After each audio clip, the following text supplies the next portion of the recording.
Most companies don't fail because they stop growing. They fail because they grow in ways they don't fully understand. In the early stages of a business, growth feels like validation. Revenue increases. The team expands.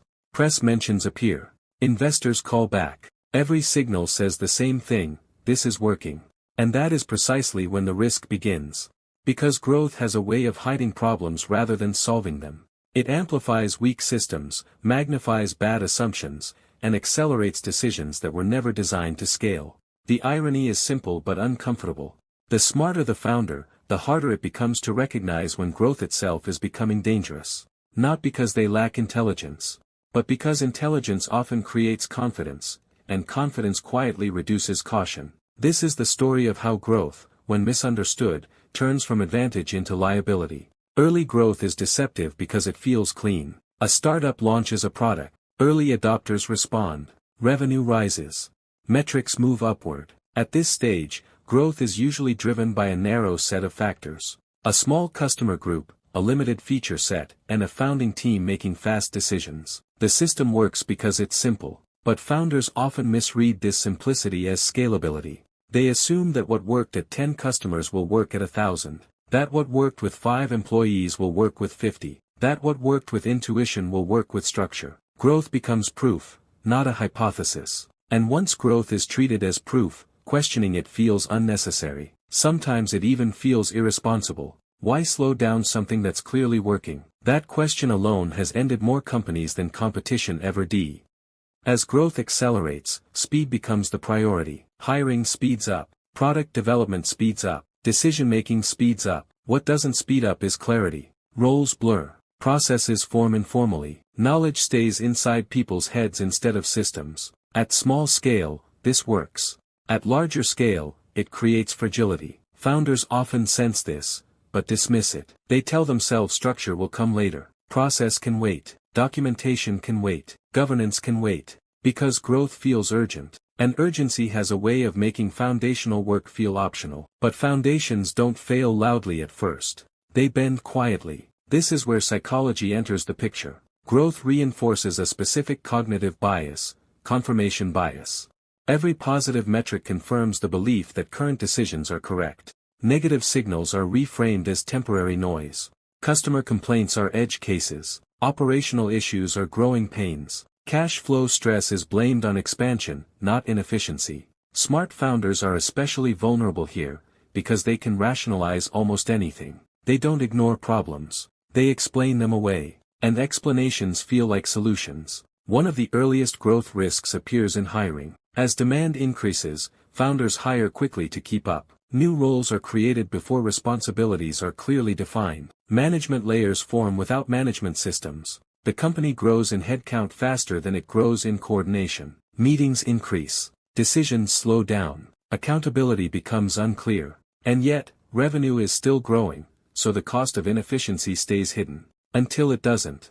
At scale, inefficiency compounds faster than revenue. And by the time it shows up on financial statements, the organization is already too complex to fix quickly.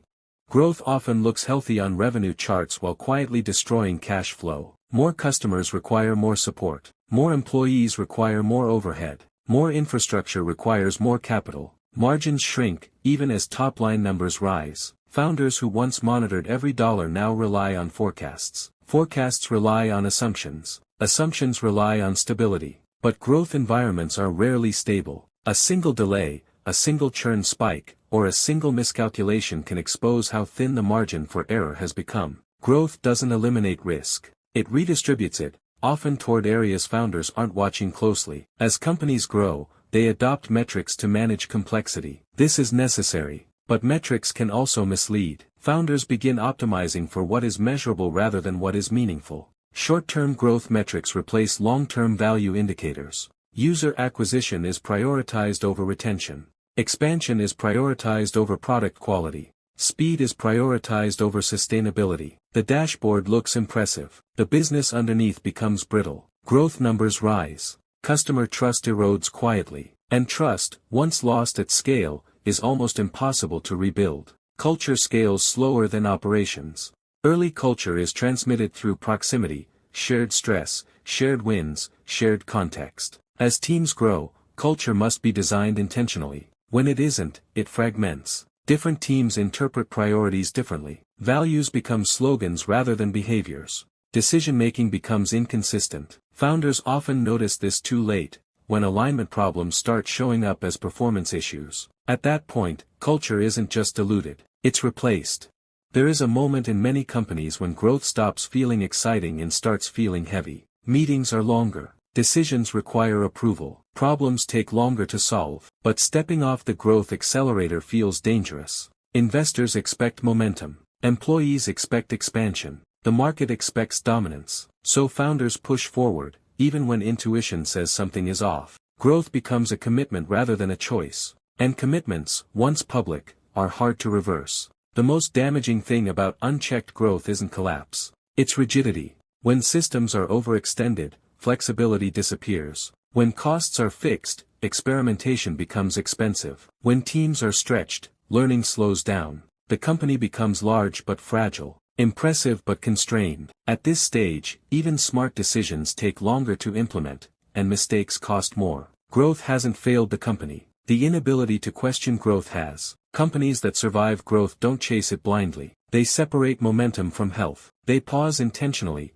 not reactively. They invest in systems before scale forces them to. They treat growth as a variable, not a virtue. They ask uncomfortable questions early. What breaks if we double? What gets worse, not better, with scale? What decisions are irreversible? And most importantly, they design organizations that can slow down without collapsing. Because control is not about speed, it's about optionality. Growth is not dangerous by default. Unexamined growth is. The companies that last are not the ones that grow the fastest. They are the ones that grow with awareness. They understand that scale magnifies everything, including mistakes. That momentum is not the same as direction. And that sometimes, the most strategic move is restraint. Not because growth is bad, but because growth without understanding is expensive. And the bill always arrives, eventually.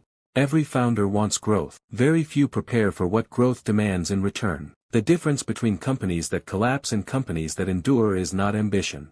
It is the willingness to slow down long enough to see clearly. Because in business, the biggest risks rarely look like risks at first. They look like success.